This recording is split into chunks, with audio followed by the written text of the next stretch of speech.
Everyone, तो आप सभी का स्वागत है हमारी यूट्यूब चैनल इवान क्लासेस पर। तो आज अपन डिस्कस करेंगे भाई साहब मैथमेटिक्स में सेक्शन फार्मूला। हमने कोऑर्डिनेट ज्योमेट्री में डिस्टेंस फार्मूला डिस्कस किया था, उसके बेस कुछ क्वेश्चंस लगाए थे।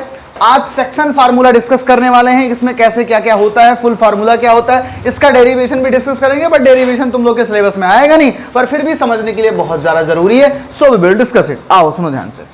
सेक्शन फार्मूला नाम से क्लियर है कि सेक्शन मतलब किसी एक पार्ट टाइप का फार्मूला बनने वाला। ठीक है, पार्ट टाइप का मतलब क्या हो सकता है, सुनो ध्यान से।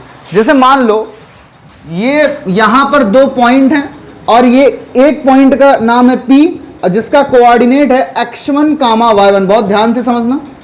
और एक पॉइंट यहां पर Q है जिसका कोऑर्डिनेट है x2, y2। ये x1, y1 है और ये x2, y2 है। अब अगर इसके मिड में यहां पर मैं कह दूं कोई पॉइंट है, यहीं पे समझना बहुत ध्यान से। यहां पे एक पॉइंट है, मैंने कह दिया भाई साहब G है। अब अगर यहां पर एक पॉइंट G है, इसका मतलब समझ पा रहे हो क्या हुआ? इस G ने किया क्या है, इस G ने इस पूरी लाइन को दो पार्ट में डिवाइड कर दिया। कौन कौन से? एक PG और एक QG। क्या बात समझ पा रहे हो? अच्छा, क्या इसको समझ पा रहे हो? ये भी अगर ये P है और ये Q है और G अगर यहां कहीं होता तो दो पार्ट कौन से बनते? एक बेटा कौन सा बनता? PG, और एक फिर से कौन बनता? QG। ये कितना पार्ट बनता और एक पूरा इतना बनता कि नहीं बनता? तो यार ये भी एक डिवीजन है लाइन का और ये भी सेक्शन का, मतलब डिवीजन है, मैंने बताया ना, ऐसा समझो। तो ये भी एक डिवीजन है लाइन का और ये भी एक डिवीजन है लाइन का। फिर मतलब क्या है, सुनो ध्यान से। अगर दोनों पॉइंट के अंदर पॉइंट वो रहा जो डिवाइड कर रहा है, तो ऐसे डिवीजन को बोलते हैं इंटरनल डिवीजन। कौन सा डिवीजन? पर अगर वो लाइन के बाहर पॉइंट रहा तो इसको बोलते हैं एक्सटर्नल डिवीजन। External division. क्या बात समझ में आ गई? एक होता है इंटरनल डिवीजन और एक होता है एक्सटर्नल। अगर वो पॉइंट अंदर लाई कर गया तो इंटरनल, बाहर लाई कर गया तो एक्सटर्नल डिवीजन होता है। किसी कोई समस्या यहाँ तक नहीं है? बहुत बढ़िया। आगे सुनो। अगर ये इंटरनल है, ये एक्सटर्नल है, तो आगे कहानी क्या? इसमें करोगे क्या, मतलब इसमें क्या निकलने वाला है? जो ये, अच्छा, इन दोनों को कौन डिसाइड कर रहा है, इंटरनल और एक्सटर्नल? G डिसाइड कर रहा है। अगर G अंदर है तो इंटरनल, G बाहर है तो एक्सटर्नल। तो हम करेंगे क्या, हम इस G का क्या निकालेंगे? कोऑर्डिनेट निकालेंगे। क्या निकालेंगे इस फार्मूले में? G का कोऑर्डिनेट निकालेंगे। मतलब अगर इसके जो लाइन है, अगर लाइन के एंड पॉइंट का कोऑर्डिनेट x1, y1 और x2, y2 है, तो हम बताएंगे इस जो इंटरनल डिवीजन कर रहा है मतलब G, इस G का क्या कोऑर्डिनेट है। मतलब यहां पर डिसाइड करेंगे इस G का क्या कोऑर्डिनेट है। क्या बात समझ में आ गई? तो हमारे यहाँ इंटरनल डिवीजन सिलेबस में एक्सटर्नल नहीं है, तो पहले इंटरनल पढ़ेंगे, फिर चल के कहीं ना कहीं एक्सटर्नल पढ़ेंगे। क्या बात समझ में आ गई कि नहीं आ गई? इंटरनल ही सिलेबस में, एक्सटर्नल नहीं है। फिर से बोल दे रहा हूँ, क्या कर रहा हूँ। अगर ये दोनों कोऑर्डिनेट तुम्हें गिवन रहे तो अब तक तुम क्या करते थे? दो कोऑर्डिनेट जब गिवन रहे थे उनके बीच की डिस्टेंस निकालते थे। अब क्या कर रहे हो, जो उन दोनों को मिलाने वाली लाइन बन रही है, उस लाइन पर अगर एक पॉइंट G है, उस G का क्या कोऑर्डिनेट होगा, हम उसको डिसाइड करने वाले। क्या बात समझ गए? किसी कोई दिक्कत? अच्छा, एक बात बताओ, कहीं ना कहीं ये जो PG हो गया इसका कुछ ना कुछ लेंथ होगा, कहीं ना कहीं ये जो QG होगा इसका भी कुछ ना कुछ लेंथ होगा। नहीं समझ पाए? बात समझ आएगी? नहीं समझ? पर होगा क्या बेटा, बहुत ध्यान सुनना। तो इन दोनों का कुछ ना कुछ रेशियो हो सकता है। रेशियो मतलब क्या? रेशियो मतलब जैसे अगर मान लो 1/2 है तो ये 1/2 फ्रैक्शन है, पर 1 रेशियो समझ गए कि नहीं समझ गए? ऐसे तो था। तो मैं कह रहा हूं इनका और इनका जो रेशियो है बेटा वो M रेशियो। क्या बात समझ गए? अरे इसका भी कुछ पार्ट की वैल्यू, तो PG अपान जो QG आएगा कितना आएगा? M अपान, मतलब इसकी वैल्यू कितनी कह सकते हैं?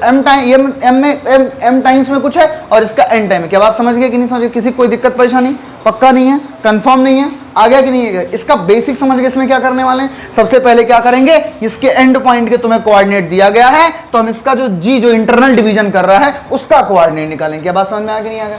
हमको जो इंटरनल डिवीजन दिया गया है, इंटरनल डिवीजन जो कर रहा है उसका कोऑर्डिनेट निकालना है। क्या क्या गिवन रहेगा? x1, y1, x2 और क्या गिवन रहेगा? M और। क्या बात समझ गए? इतनी कहानी नोट करो, फिर फिगर बना के इसको हम सॉल्व करते हैं आगे। हाँ, तो अब वही काम करते हैं जैसे डिस्टेंस फार्मूला को डेराइव किए थे, उसी तरीके से इसको करेंगे। तो मैं कह रहा हूं एक लाइन मैंने ये ले लिया, देखो बहुत ध्यान से। ये हमने इसका पॉइंट ले लिया P और ये ले लिया T, और हमने कहा कि बीच में एक पॉइंट Q है जो कि इसको इंटरनल डिवीजन कर रहा है। तो हमने कहा था इसका कोऑर्डिनेट क्या क्या लोगे? x1, y1। बोलो भाई, इसका कोऑर्डिनेट क्या लोगे? x2, y2। क्या बातें समझ में आ रही हैं?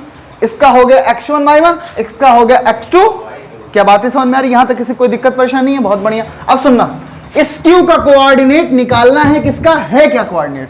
तो हम अज्यूम कर लेते हैं बेटा, late the coordinate of Q, अच्छा सुनना, ये कितना होगा? m रेशियो n, नहीं समझ पाए? बताया ना इतना सब। अब सुनना, इस Q का निकालना है, बट हमने क्या कहा अब तक? हमने क्या बताया? जो भी हम डेरिवेशन करते हैं वो उसमें आना चाहिए जो हमारा गिवन में क्या गया? x1 y1 x2 और m, और मतलब सारा फार्मूला जो Q का निकलेगा उसी में आना चाहिए। पर अभी हम एज्यूम क्या कर रहे हैं? Let the coordinate of Q, let the coordinate of Q this is equal to x, y। हमने मान लिया कि ये x, y इसका कोऑर्डिनेट है। किसी को कोई दिक्कत परेशानी यहां तक हो तो बताओ भाई। हमने बस इतना कर लिया कि इसका कोऑर्डिनेट x, y और कुछ भी नहीं किया। पर क्या आंसर x, y में निकालोगे? नहीं, क्योंकि किसमें आ गया? x1 y1 x2 y2 और m और n में लाना है। हमने माना इसको ना, पर गिवन में क्या क्या है? ये कोऑर्डिनेट अभी देखो, गिवन में जो बताया था, गिवन में क्या हम देखो कहीं पे लिखवाएं q x, y है। क्या लिखवाएं? x1 y1 x2 m, और यानी कि सारा आंसर किस में आना चाहिए? x1 y1 x2 y2 m, और तो हमको यहां से x और y में नहीं लाना है, x और y की समझ लो वैल्यू निकालनी है। क्या बातें समझ में आ गई? किस x और y की क्या निकालनी है? क्या बात समझ में आ गई कि नहीं आ गई? अब सुनो कहानी, अब सुनो, मैं कह रहा हूं यहां से क्या हम परपेंडिकुलर डाल सकते हैं? यहां से भी आ सकता है। बहुत ध्यान से, लास्ट टाइम भी ऐसे किया था डेरिवेशन में, आ गया कि नहीं आ गया? नहीं समझ में? जिसको ये चीज नहीं समझ में आ रही, हमने पूरा बताया हुआ है। ये चीज डिस्टेंस फार्मूला में चेक कर सकते हो। फिर से बता दे रहा हूं, ये P था, हमने यहां से परपेंडिकुलर डाल दिया, और इसका नाम हो चुका है भाई साहब क्या? इसका नाम हो चुका है G। इसका नाम B रख दो, इसका नाम C रख दो, इसका नाम D रख देते हैं। कोई दिक्कत? बोलो यार। अच्छा अब बताओ, इतनी डिस्टेंस कितनी होगी? x1, और ये कितनी होगी? y1। ये कितना होगा? ये होगा x1, नहीं समझ पा रहे हो? और ये कितना होगा टोटल? y1। तो मैं तो यहां पे मैं लिख दे रहा हूं OB is equal to x1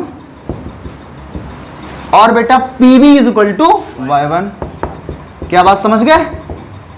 ऐसे बेटा ये बताओ OC कितना होगा? OC इसका कोऑर्डिनेट कितना माना? x का मान, अरे बोलो यार। तो ये OC कितना होगा? x, और QC कितना होगा? y। फिर से लिख रहा हूं, OC is equal to x and QC is equal to y। आगे सुनना, अब बताओ ये कोऑर्डिनेट कितना? x2 का मान, तो OD कितना होगा बेटा? x2। OD ये x वाला, तो x वाला क्या है? x2 है ना, तो OD कितना होगा? x2, और DT TD कितना होगा? y2। OD कितना होगा? x2, और TD कितना होगा? y2। देखो इसको अच्छे से पढ़ोगे तो फिर क्वेश्चन लगाने में बहुत आसानी होगी, बुद्धि खुलता है डेरिवेशन से। आ गया कि नहीं आ गया? अच्छा एक बात बताओ, फिर से वही बात है, हम यहां से ऐसे मिला दिए, किसी कोई दिक्कत? एक मिनट, यहां पे ये और इसको मिला दिए, किसी कोई दिक्कत? ये भी 90 और बोलो यार, और ये कैसे पैरेलल? तो ये एंगल बोलो भाई, किसी भी ट्रायंगल के अगर दो एंगल इक्वल हो जाते हैं तो तीसरा अपने आप इक्वल हो जाता, और ऐसे ट्रायंगल जिनके दो एंगल इक्वल हो चुके हैं वो फिर क्या हो जाते हैं? सिमिलर। क्या हो जाते हैं? तो ये दोनों ट्रायंगल कौन कौन से? इसका नाम रख देता हूं E, इसका नाम रख देता हूं F। तो यानी कि PQE और क्या QTF दोनों कैसे हो गए? हो गए कि नहीं हो गए? पर बात करने वाली, गौर करने वाली बात क्या है, ये टोटल तुम्हें कितना पता है? x2। देखो हमने OC की वैल्यू क्या लिखी? OC x2। OC कितना है? x2 है, तुम लोगों ने बताया नहीं। और QC कितना है? y2 है, नहीं x1 है, नहीं XC है, सॉरी ये तो XC है, सही। हाँ चलो, ये है x, ठीक है। अब बताओ ये कितना है? x1। ये कितना है? तो ये कितना होगा? बहुत बढ़िया यार। अब सुनना आगे, क्या इतना आ गया कि नहीं आ गया? चलो एक बात बताओ भाई साहब कुछ भी। हाँ चलो इधर देखो, ये QC है, QC ये टोटल कितना है? y, और ये इतना कितना है? ये EC कितना? देखो ये y1 है, ये भी तो y1 होगा ना, जितनी डिस्टेंस ये उतनी डिस्टेंस, तो ये y1 तो ये भी, तो ये क्या हो जाएगा? y minus. आ गया कि नहीं है? किसी कोई दिक्कत परेशानी? आ गया कि नहीं? बताओ इतना आ गया कि नहीं आ गया? बोले भाई, किसी कोई दिक्कत परेशानी यहां तक हो तो मुझे तुम लोग बता सकते हो। बोलो आ गया कि नहीं आ गया? बोलो भाई, बताओ क्या दिक्कत है? क्या ये बताओ। हाँ बता रहा हूं, ये PB y1 है कि नहीं है? इसी के पैरेलल तो EC है, ये EC की वैल्यू, EC की वैल्यू y1 है, पूरी की वैल्यू कितनी है y, ये कितना है y1, और ये कितना हो गया y माइनस y1, नहीं समझ पाए? y माइनस y1 माइनस करने के बाद आएगा ना। हाँ, यहाँ इतनी QE की value y minus y1, EC की वैल्यू कितनी है y1, ये कितना है टोटल y, और ये कितना है टोटल, मैं लिख दूं इसको, फिर से लिख दूं, देखो देखो देखो, इसको भी लिख देता हूं, देखो फिर से लिख रहा हूं, ये EC की वैल्यू कितनी है y1, क्यों, क्योंकि EC किसके इक्वल है, PB के, EC is equal to PB is equal to y1, क्या बात समझ में आ गई? और बताओ, और QC कितना है, y है, तो हमको निकालना कितना QE, तो QE कैसे निकलेगा बेटा, बोलो QE कैसे निकलेगा, इस QE की वैल्यू निकालने के लिए QC में से EC माइनस कर दो, QC माइनस EC, QC कितना है, QC है y, और EC कितना है y1, तो क्या आ गया y माइनस, आ गया कि नहीं आ गया, तो यही तो लिखा हो इतना y माइनस y1 QE की, इतना पहले नोट डाउन करो फिर आगे चलते हैं, पहले इतना नोट कर लो। हाँ तो हो गया भाई साहब, अब सुनिए, ऐसे ही तुम्हें तो यार EF की भी तो वैल्यू निकालनी रहेगी, बोलो यार, हाँ EF भी तो निकालना रहेगा। अच्छा जो लोग अभी पहुंच रहे हैं भाई साहब, हाँ वो टाइम से हैं, हम थोड़ा लेट हो गए हैं, अभी उसको रिवाइज करा देते हैं। हाँ आइए देखिए फिर से। अच्छा एक बात बताओ, x2 क्या रहेगा, ये टोटल x2 रहेगा कि नहीं रहेगा, बोलो यार, ये टोटल x2 रहेगा, OD की वैल्यू x2 है, अच्छा OC की वैल्यू कितनी है x।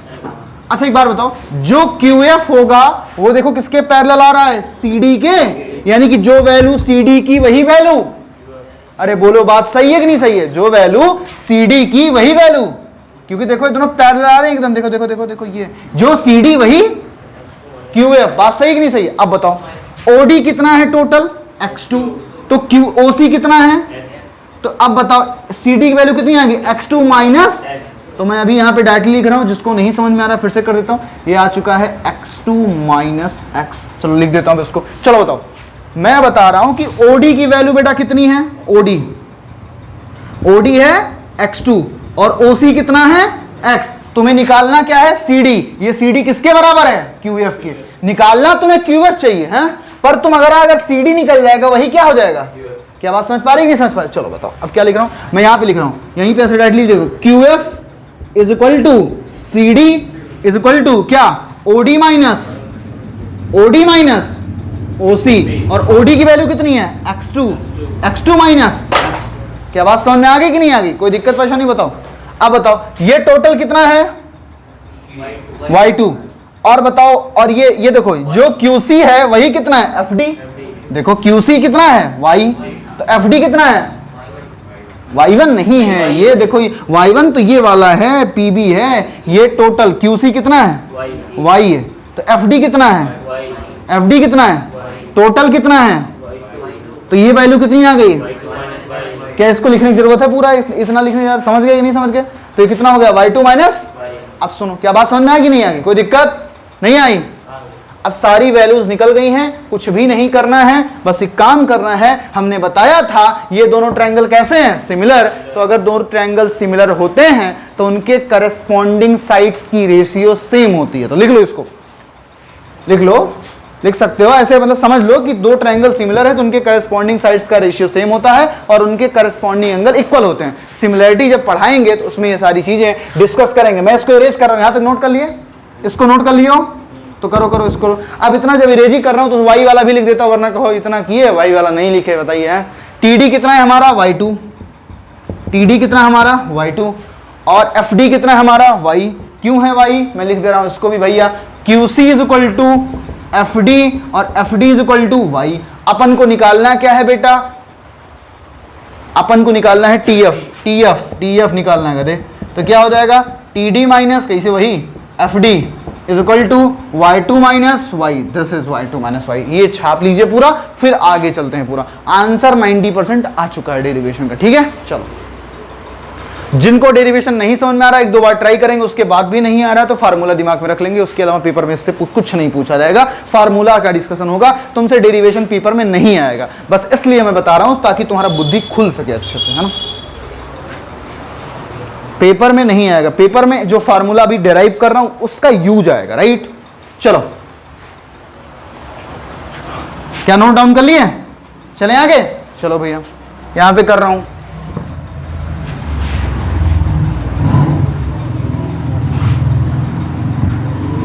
क्या हो गया, triangle P Q E, triangle P Q E similar का ये साइन है बेटा, सिमिलर किसके, क्यू टी एफ के, किसके, क्यू टी।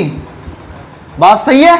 अरे क्यू टी एफ ये दोनों सिमिलर है कि नहीं है? अब मैं बोल रहा हूं corresponding sides are equal, sorry corresponding sides, ratio उनकी करस्पॉन्डिंग साइड्स की जो रेशियो होती है सेम होती है, उसको बोले तो करस्पॉन्डिंग साइड्स आर प्रोपोर्शनल। ठीक है, प्रोपोर्शनल बोलते हैं, मतलब अभी समझो उनकी करस्पॉन्डिंग साइड्स का रेशियो सेम होता है। अच्छा बताओ पी करस्पॉन्डिंग किसके है, क्यू एफ के। देखो करस्पॉन्डिंग मतलब, हेलो हेलो इधर यार छाप रहे हो निखिल, पहले इधर देखो, पी का मतलब क्या, पी के करस्पॉन्डिंग तुम्हें ढूंढना है, मतलब इस ट्रायंगल की एक साइड लेनी है और इस ट्रायंगल की एक साइड लेनी है, चेक करना है दोनों में प्रोपोर्शनल। प्रोपोर्शन मतलब ऐसा समझो दोनों सेम सिचुएशन में हो। कैसी सिचुएशन, अभी चलो कैसे सिचुएशन, सेम सिचुएशन। बताओ पी ऐसे नीचे इधर जा रहा है ना, तो कौन होगा, इसके करस्पॉन्डिंग इस ट्रायंगल का हमने पी साइड लिया, तो इसका टी एफ लेंगे या क्यू एफ लेंगे, खुद बताओ। क्यू एफ लेंगे ना, क्योंकि ऐसे इधर जा रहा है, ये कैसे, और ये कहां जा रहा, ऊपर, तो ये कहां जा रहा, तो पी के करस्पॉन्डिंग कौन होगा और क्यू ई के करस्पॉन्डिंग कौन होगा। बोलो भाई, नहीं समझ पाए। क्यू ई देखो ऐसे इधर चल रहा है, तो भाई इधर इस ट्रायंगल में इधर चलने वाली साइड कौन है, क्या बात समझ में आ गई कि नहीं आ गई। तो इनका रेशियो क्या होगा, सेम। तो यहां पर क्या लिखोगे, यहां पर लिखो पीई, पीई अपान क्या, क्यू एफ। आ जाओ, अब आ गया सुनो। अब बताओ एक साइड और बची है भी क्या, क्यूई, क्यूई किसके प्रोपोर्शनल है, टीएफ के। बहुत बढ़िया, तो क्या हो गया, क्यूई अपान क्या, टीएफ। आगे की एक और कहानी सुनना, ये पी क्यू नजर आ रहा, अब एक ही साइड तो बचा, इसका पी क्यू बचा, इसका क्या बचा, क्यू टी। तो क्या ये क्या हो जाएगा, पी क्यू अपान क्यू टी। अच्छा एक चीज और, हमने इस ट्रायंगल की साइड से शुरू किया था ना, तो देखो हर जगह ऊपर कौन सी किस ट्रायंगल की साइड है, इसी ट्रायंगल की साइड ऊपर है, P Q E P Q. अगर मान लो तुम इस ट्रायंगल की साइड को ऊपर लिखना स्टार्ट करो, तो हर जगह कौन सी ट्रायंगल की साइड ऊपर है, यही वाली। क्या समझ गए कि नहीं समझ गए, कोई दिक्कत परेशानी, फिर से बोल रहा हूं, ये साइड किसके प्रोपोर्शनल है, इसके, तो इन दोनों का रेशियो हुआ देखो पी अपान क्यू एफ। फिर ये साइड किसके प्रोपोर्शनल है, इसके, तो इन दोनों साइड का रेशियो क्यू ई और टी एफ, तो आया क्यू ई और टी एफ। और ये साइड पी क्यू और क्यू टी, पी क्यू और क्यू टी। क्या बात समझ में आ गई, किसी कोई दिक्कत परेशानी है, कंफर्म है, बहुत बढ़िया। अब सुनो आगे, अब सबकी वैल्यू उठा उठा के पुट करना स्टार्ट करो, बस सबकी वैल्यू उठा उठा के पुट करना स्टार्ट करो, आंसर तुम्हारा आ चुका है। देखो पीई कितना है, x माइनस x1, और QF कितना है बेटा, QF की बात कर रहा हूं, x2 माइनस x2 माइनस, नहीं समझ गए, अरे यही तो है x2 माइनस x, QF यही तो है, तो यहां x1 नहीं है, यहां पे क्या x2 माइनस x है। QE की वैल्यू बताओ, QE y माइनस y1, सारी वैल्यू इसीलिए निकलवाए हैं, सारी possible value y minus y1। TF कितना है, y2 माइनस y, और ये किसके बराबर है, m अपान। क्या बात समझ में आ गई कि नहीं आएगी। अब बताओ तुम्हें क्या निकालना है, x और ये तीनों आपस में कैसे हैं, इक्वल है, तो एक बार इसको किसके इक्वल करो, m/, और एक बार इसको किसके करो, 1/n। क्या बात समझ में आई कि नहीं आई, नहीं समझ में आई, हा? अरे कहाँ एक्सटर्नल हो जाएगा, पहले पढ़ो तो भैया। ये मैं क्या बता रहा हूँ, ये है ये, एक बार इसको अरे ये तो लाइन डिसाइड करता है, तीन चीजें बराबर नहीं समझ पाए, समझो समझो, राम श्याम मोहन, ये भाई साहब तीनों मैं कह रहा हूँ आपस में भाई भाई हैं, समझ गए, तीनों कैसे हैं भाई, कोई दिक्कत परेशानी। अब मैं कह दूँ श्याम और मोहन भाई हैं, कोई गलत है क्या, नहीं समझ पाए, नहीं समझ पाए, ऐसे समझ लो। देखो फिर समझो, मान लो भाई साहब निखिल अनंत आरफीन, दे फिर से ऐसे आ जाएगा भाई, हर्ष, हाँ निखिल अनंत हर्ष, ठीक है, ये तीनों भाई भाई हैं। अब मैं कह रहा हूँ तीनों आपस में भाई हैं कि नहीं है, मैं कह रहा हूँ अनंत और हर्ष आपस में भाई हैं, तो क्या कोई गलत है क्या। फिर मैं कह दूँ निखिल और हर्ष आपस में भाई भाई हैं, तो कोई गलत है क्या। जब तीनों आपस में भाई हैं तो चाहे किसी दो को बोलूँ, कोई गलत है क्या, नहीं समझ पाए। तो अगर मैं ऐसा बोल दूँ और ऐसा मैं बोल दूँ, समझो अभी मैं ऐसा इसको ऐसे भी समझ सकते हो, मैं बोल दूँ निखिल की एज और अनंत की एज और हर्ष की एज आपस में इक्वल है, तो मैं बोल दूं अगर तीनों की आपस में इक्वल है तो मैं बोल दूं अनंत और हर्ष की एज आपस में इक्वल है, क्या कोई गलत है क्या। मैं बोल दूं निखिल और हर्ष की एज आपस में इक्वल है, तो कोई गलत है क्या। तो ऐसे में क्या किया, ये तीनों आपस में इक्वल है, तो मैंने कहा इसको किसके इक्वल कर दो और इसको किसके इक्वल कर दो, तो कोई गलत है क्या, नहीं समझ पाए। जैसे मैंने कहा क्या कहा, निखिल और अनंत और हर्ष की एज आपस में इक्वल है, तो मैंने क्या कहा निखिल और हर्ष को इक्वल मार दिया, कोई दिक्कत है क्या। फिर मैंने कहा अनंत और हर्ष की एज आपस में कोई दिक्कत है क्या, तो मैंने क्या कहा एक बार इसको इसके इक्वल, ये है निखिल और ये है अनंत और ये है हर्ष। इनको इसके इक्वल कर दिया, इनको इसको, कोई दिक्कत? बोलो भाई, नहीं है? बोलो यार, नहीं समझ में आया?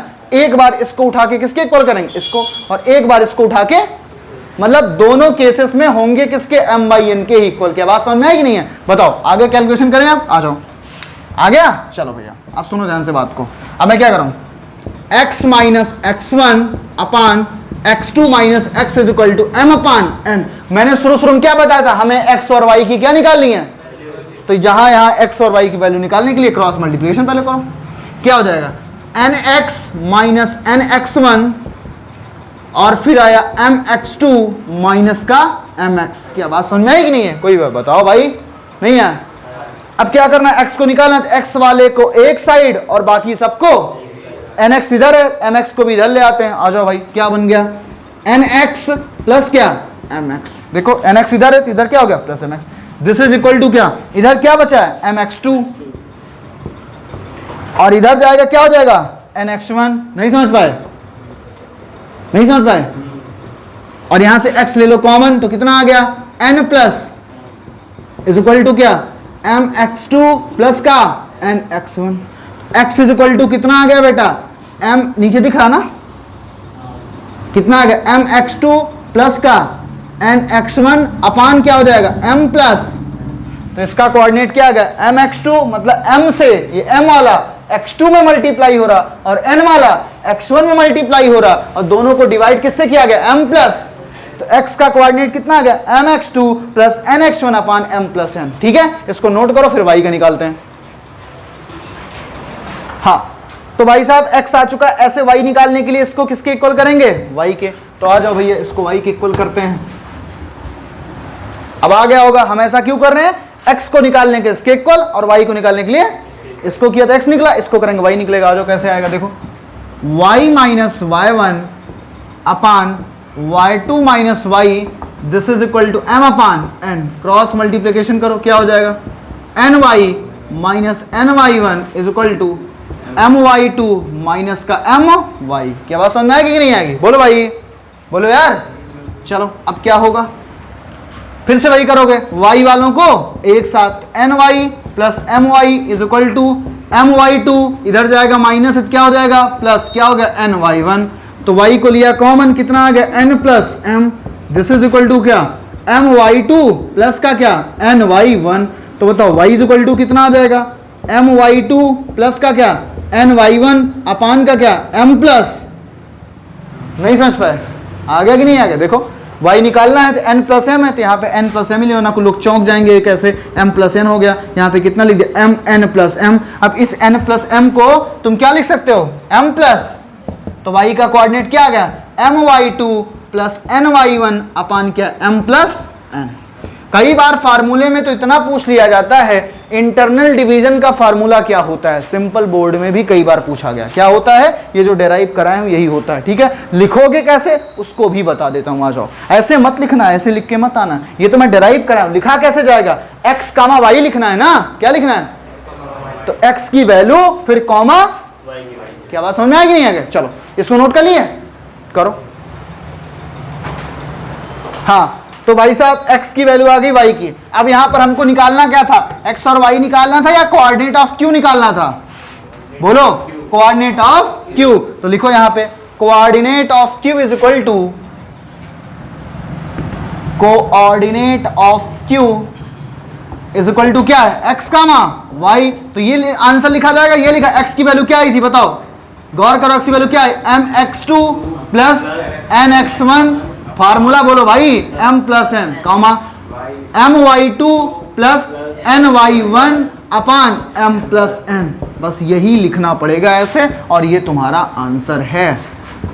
चलो इसको नोट कर लो भाई साहब, है ना, इंपॉर्टेंट है, पहले बता देना। अब अगर इस फार्मूले को एनालाइज करो तो क्या क्या मिल रहा है, जरा गौर करना। अब मैं इतना जो कचरा बना है ना, अब इसको हटा रहा हूं थोड़ा देर के लिए। एग्जैक्टली तुमसे इतना देकर नहीं पूछेगा फार्मूला, क्या देकर पूछेगा उसको सुनो। कहेगा, सुनना ध्यान से, बहुत ध्यान से समझना। कहेगा एक लाइन है जो मैं शुरू में एकदम कॉन्सेप्ट बताया था, उसी बेस पूछेगा। ये तो डिराइव करेगा, इतना बड़ा कहेगा, ऐसे दे देगा, एक लाइन ये है और ये रहा बेटा P और ये रहा बेटा t, ये रहा x2 कामा y2 कोऑर्डिनेट, और ये रहा x1 कामा y1 कोऑर्डिनेट, और ये रहा भाई साहब इसका पॉइंट q, और ये है x कामा y। अब तुमसे ऐसे पूछेगा what is the coordinate of x comma y, ये भी नहीं कई बार देगा कि इंटरनल डिवीजन भी है, वो तुम्हें गेस करना पड़ेगा। अगर पॉइंट इनके अंदर है तो कैसा है, इंटरनल, बाहर है तो एक्सटर्नल। एक्सटर्नल तुम्हारे सिलेबस में नहीं है, आ गया कि नहीं, इंटरनल है तो इंटरनल का फार्मूला क्या बनेगा, ये बनेगा। हो क्या रहा है देखो जरा, अच्छा ये कितना रहता है m, ये रहता है m। जरा गौर करो, जब x का कोऑर्डिनेट ले रहे हो तो सिर्फ कौन आ रहा है, x वाला, जब y का कोऑर्डिनेट ले रहे हो तो उसमें कौन आ रहा है, क्या बातें समझ गए। x वाला निकालना है तो क्या करोगे, m से x2 में और n से x1 में, फिर इन दोनों का, क्या बात समझ गए कि नहीं समझ गए, फिर से m से x2 में मल्टीप्लाई और फिर n से x1 में मल्टीप्लाई, क्योंकि जब हम x का कोऑर्डिनेट ले निकाल रहे हैं तो उसमें सिर्फ कौन आ रहा है, x। जब हम y का निकाल रहे हैं तो उसमें कौन आ रहा है, क्या बात समझ गए कि नहीं समझ गए। x वाले में सिर्फ कौन आ रहा है, x, और y वाले में सिर्फ कौन आ रहा है, क्या बात समझ गए कि नहीं समझ गए। कोई दिक्कत हो तो बताओ भाई साहब। फिर से m से x2 में, n से x1 में, फिर दोनों का सम से डिवाइड, आ गया कि नहीं आ गया, कोई दिक्कत हो तो बताओ, यहां तक आ गया, कंफर्म है। चलो फिर से बोल रहा हूं, m से इसमें, n से इसमें, m x2 n x1 अपान कितना हो गया, m प्लस n, फिर से m y2 n y1 अपान क्या, m प्लस, आ गया कि नहीं आ गया, कोई दिक्कत परेशानी हो, लिखने में कोई समस्या, इसके क्वेश्चंस में एप्लीकेशन कैसे होंगे वो हम बताएंगे। इससे पहले एक और छोटा सा फार्मूला जो ये भी पूछता है तुम्हारे यहां, हेडिंग डालो मिड पॉइंट फार्मूला, हेडिंग पड़ेगी मिड पॉइंट फार्मूला।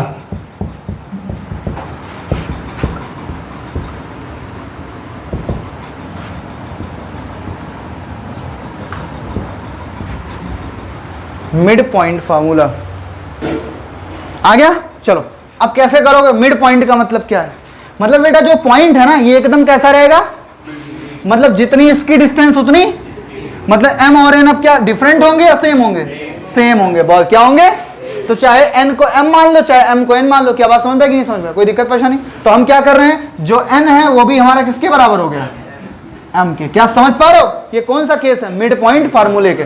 मैं फिर से बता रहा हूं, एक काम करता हूं, यहां पे एक फिगर फिर से बना दे रहा हूं ताकि कंफ्यूजन है, सुनो ध्यान से। ये रहा हमारा p, इसका कोऑर्डिनेट है x1 कामा y1, ये रहा हमारा q, सॉरी ये t है और इसका कोऑर्डिनेट है x2 कामा y2, और ये क्या है q, और ये है x कामा y, यहाँ पे क्या q मिड पॉइंट है तो ये भी m हो गया। और आपको फार्मूले में पता क्या करना है, इसी फार्मूले में n था, अब क्या हो गया, n के प्लेस पे क्या आ गया, दोनों जगह जहां जहां n दिखे वहां वहां m पुट, जहां जहां n के प्लेस पे क्या आ गया, देखो क्या अभी पॉइंट क्या बाहर गया है, नहीं गया, अभी पॉइंट कहां है, अंदर, तो फार्मूला कौन सा लगेगा, यही वाला, बस डिफरेंस क्या आया, जहां n था वहां क्या आ गया, तो जहां जहां इस फार्मूले में n है वहां क्या पुट करोगे, बस फार्मूला आ गया। 2 मिनट में आ जाओ, कैसे करते हैं देखो जरा, q का क्या बना है देखो बताओ, q q q यहाँ पे क्या बना है, यहाँ पे देखो q इज इक्वल टू क्या, m into x2 plus n के प्लेस पे क्या आएगा बताओ, m, तो यहाँ पे क्या हो गया x1 अपान m प्लस m, n के प्लेस पे भी तो m आएगा ना, बाकी m तो था ही, कॉमा, अब बताओ आगे m क्या है y2 प्लस m क्या, n के प्लेस पे फिर क्या m y1 अपान क्या m प्लस m, क्या बात समझ में आ गई, कोई दिक्कत परेशानी किसी को तो बताओ। अब बताओ q इज इक्वल टू क्या हो जाएगा बताओ, ये हो गया m x2 प्लस क्या m x1 और m प्लस m कितना होगा, 1 मिनट बस कॉमन ले रहा है, 2m comma m y2 plus क्या m y1 अपान क्या हो जाएगा 2m, ऊपर से यहां भी m कॉमन हो रहा और तो m कॉमन कर लेते हैं ऊपर से। चलो बताओ q इज इक्वल टू, हमने ऊपर से m को लिया कॉमन तो अंदर क्या बचा x2 प्लस x1 अपान क्या हुआ 2m, फिर से ऊपर से भी m को लो कॉमन तो क्या आएगा y2 प्लस अपान क्या आया 2m, नहीं समझ पाए, m से m तो q इज इक्वल टू कितना आ गया x2 प्लस x1, तो मैं x2 प्लस x1 को क्या लिख रहा हूं x1 प्लस, तो यहां पे क्या फार्मूला आ गया x1 plus x2 by 2 comma y1 plus y2 by, तुमसे डायरेक्टली ये भी पूछा जाता है बेटा मिड पॉइंट का फार्मूला क्या है, क्या बोलोगे x1 प्लस x2 अपान 2 और y1 प्लस y2 अपान क्या बात समझ गए कि नहीं समझ गए? कोई दिक्कत परेशानी? ये है मिड पॉइंट के कोऑर्डिनेट का फार्मूला, नोट डाउन कर लो इसको भैया। हाँ, तो अब थोड़ा सा डिस्कस कर लेते हैं। एक बार मैं समरी पॉइंट दे देता हूं कि फार्मूला कैसे क्या किसका वैलिड रहेगा, खत्म काम हो जाएगा। जैसे अभी हमने बताया ये वाला कब कैसे अप्लाई होगा, तो ये वाला भी कैसे क्या अप्लाइड होगा वो बता देता हूं। चलो, अप्लाई करने का तरीका क्या रहेगा, सुनो ध्यान से। अप्लाई करने का तरीका क्या रहेगा, सुनो बहुत ध्यान से। देखो, ऐसे तुम्हें क्या दे देगा, ऐसे करेगा, कहेगा एक लाइन है जिसके एंड पॉइंट का कोऑर्डिनेट यही, चलो हमने यही वाला लिया, x1 y1 है और x2 y2 है, तो इसके मिड पॉइंट का कोऑर्डिनेट दो। तो यहां पर q भी नहीं देगा, सीधा डायरेक्टली देगा मिड पॉइंट का कोऑर्डिनेट। आ जाओ, मिड पॉइंट का कोऑर्डिनेट करा, अभी बताया क्या मिड पॉइंट का कोऑर्डिनेट, इसको मैंने मान लिया q, ये है p, ये है t, तो q का कोऑर्डिनेट क्या निकलेगा बताओ, x1 प्लस x2 अपान, तो x1 प्लस x2 बाई 2 और फिर कॉमा क्या y1 प्लस y2 बाई, क्या बातें समझ गए कि नहीं समझ गए? कोई दिक्कत परेशानी? बोलो क्या हो जाएगा, x1 plus x2 by 2 y1 plus y2 by, आ गया कि नहीं आ गया? कोई दिक्कत हो तो बताओ, x1 प्लस x2 बाई 2 और y1 प्लस y2 बाई, आ गया कि नहीं आ गया? कोई दिक्कत, किसी कोई परेशानी यहां तक नहीं है ना? कंफर्म आ गया कि नहीं आ गया? सीधा ऐसे अप्लाइड करना, x1 को x2 को जोड़ लो, 2 से डिवाइड करो, y1 y2 को जोड़ लो, 2 से डिवाइड करो, आ गया। अगर यहीं पर ये ना कहता, q मिड पॉइंट ना कहता, फिर क्या करते? अगर q मिड पॉइंट ना कहता, अगर q मिड पॉइंट ना कहता तो तुम्हें क्या देता, m और, अच्छा अगर देखो जब मिड पॉइंट हुआ तो m और n क्या आया फार्मूले में, आया कि नहीं है? तो मिड पॉइंट में कभी भी तुम्हें m और n की वैल्यू, बाकी जगहों पर m और n की वैल्यू देगा, क्यों? क्योंकि इस फार्मूले में ही m और n नहीं है, देख लो नहीं है, तो यहां पे तुम्हें मिलेगा। तो हमने कहा m और n, इसका कोऑर्डिनेट क्या है, x1 कामा y1, इसका क्या है x2 कामा y2। फार्मूला कैसे लिखोगे q का बताओ, इसका हो गया x कामा y कोऑर्डिनेट, इसी का तुम्हें लिखना है। फार्मूला कैसे लिखोगे, मैंने कहा जब x वाला लिखोगे तो सिर्फ x आएगा, m से क्या आएगा, x1 या x2, m से x2, तो आ गया क्या m x2 प्लस n से क्या x1 n x1 अपान क्या, इन दोनों का सम m प्लस n। फिर से अब y का लिखना है तो y आएगा m से y2, m y2 अपान n से y1, तो आ गया n y1 अपान क्या m plus n। This is your coordinate. आ गया कि नहीं आ गया? ये अभी हमने बताया फार्मूले को लिखोगे कैसे, कैसे समझोगे। अब हम आगे के लेक्चर में बताएंगे कैसे इन सारे क्वेश्चंस, इन सारे फार्मूला बेस पे कैसे क्वेश्चन सारा सॉल्व किया जाता है। तो भाई साहब मिलेंगे किसी और नए वीडियो में, तब तक के लिए पढ़ाई करते रहिए। Okay, bye bye.